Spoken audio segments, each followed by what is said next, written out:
Praise the Lord. தேவனுக்கு மகிமை உண்டாவதாக.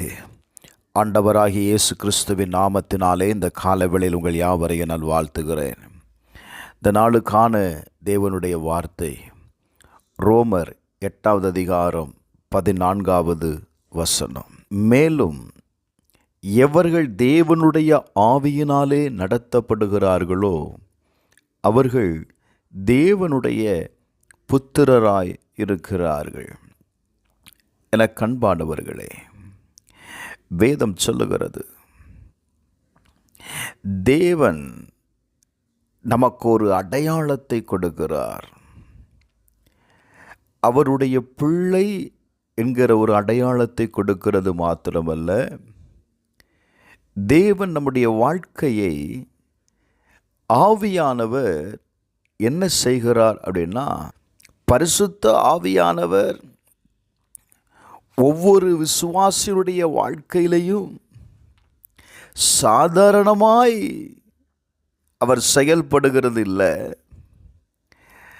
அவரை பின்பற்றுகிற ஒவ்வொருவரையும் அவருடைய மகனாக மகளாக இந்த பூமியிலே வாழ்வதற்கு அவர் உதவி செய்கிறார். தாவீது சொல்லுகிற வார்த்தையை கவனிங்க. சங்கீதம் 143வது அதிகாரம் 10வது வசனத்தில் வாசிக்கும் போது, உமக்கு பிரியமானதை செய்ய எனக்கு போதித்தருளும், நீரே என் தேவன், உம்முடைய நல்ல ஆவி என்னை செம்மையான வழியில் நடத்துவாராக. ஹல்லேலூயா. அப்போ பரிசுத்த ஆவியானவர் ஒவ்வொருவரையும் என்ன செய்கிறார் அப்படின்னா, செம்மையான பாதையில் நடத்துகிறார். Glory to God. நன்றாக கவனியுங்கள். அவர் உங்களை நடத்தும் போது, அவர் உங்களை நடத்தும் பொழுது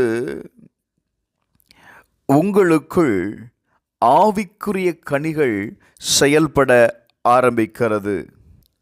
வெளிப்படுத்தின விசேஷம் 21வது அதிகாரம் 7வது வசனம் சொல்லுகிறது, ஜெயம் கொள்ளுகிறவன் எல்லாவற்றையும் சுதந்தரித்துக் கொள்ளுவான். நான் தேவனாயிருப்பேன், அவன் என் குமாரனாயிருப்பார். ஹல்லேலூயா. எனக்கு அன்பானவர்களே, இந்த கால வேளையில் நீங்கள் தேவனால் நடத்தப்படுகிறீர்களா? நீங்கள் தேவனுடைய பிள்ளையாய் வாழுகிறீர்களா? அப்படி இல்லைன்னா ஒரு காரியத்தை செய்யுங்க. நீங்கள் என்ன முடிவெடுத்தாலும், நீங்கள் என்ன செய்ய நீங்கள் நினைத்தாலும், நீங்கள் எதை செயல்பட வேண்டும் என்று இருக்கிறீர்களோ அதை ஆவியானவர் பிரைஸ் தி லார்ட் செயல்படுவதற்கு உங்கள் வாழ்க்கையை அவரிடத்தில் ஒப்பு கொடுங்க. இன்றைக்கு பரிசுத்த ஆவியானவர் நம்முடைய வாழ்க்கையை அவர் நடத்தாததுனால தான் உங்கள் வாழ்க்கையில் கனிகள் கொடுக்க முடியலை. உங்கள் வாழ்க்கையில் பல கஷ்டங்களையும் துன்பங்களையும் நீங்கள் அனுபவிக்கிறீர்கள். வேதம் சொல்லுகிறது, ரோமர் 8வது அதிகாரம் 9வது வசனம், தேவனுடைய ஆவி உங்களில் வாசமாயிருந்தால் நீங்கள் மாமிசத்திற்குட்பட்டவர்களாயிராமல் ஆவிக்குட்பட்டவர்களாயிருக்கிறீர்கள். கிறிஸ்துவின் ஆவி இல்லாதவன் அவருடையவன் அல்ல என்று எழுதப்பட்டிருக்கிறது. தேவனுடைய ஆவியானவர் உங்களை நடத்துவதற்கு இடம் கொடுங்க பிரதர். உங்கள் லைஃப்பை நீங்களே கண்ட்ரோல் பண்ணாதீங்க. அது உங்களை தவறான பாதையில் கொண்டு போயிடும். ஆவியானவர் உங்கள் வாழ்க்கையில் செயல்படுவதற்கு ஒப்புக்கொடுங்க. Glory to God. மாமிசத்தின்படி பிழைத்தால் சாவீர்கள், ஆவியினாலே சரீரத்தின் செய்கைகளை அழித்தால் பிழைப்பீர்கள் என்று எழுதப்பட்டிருக்கிறது.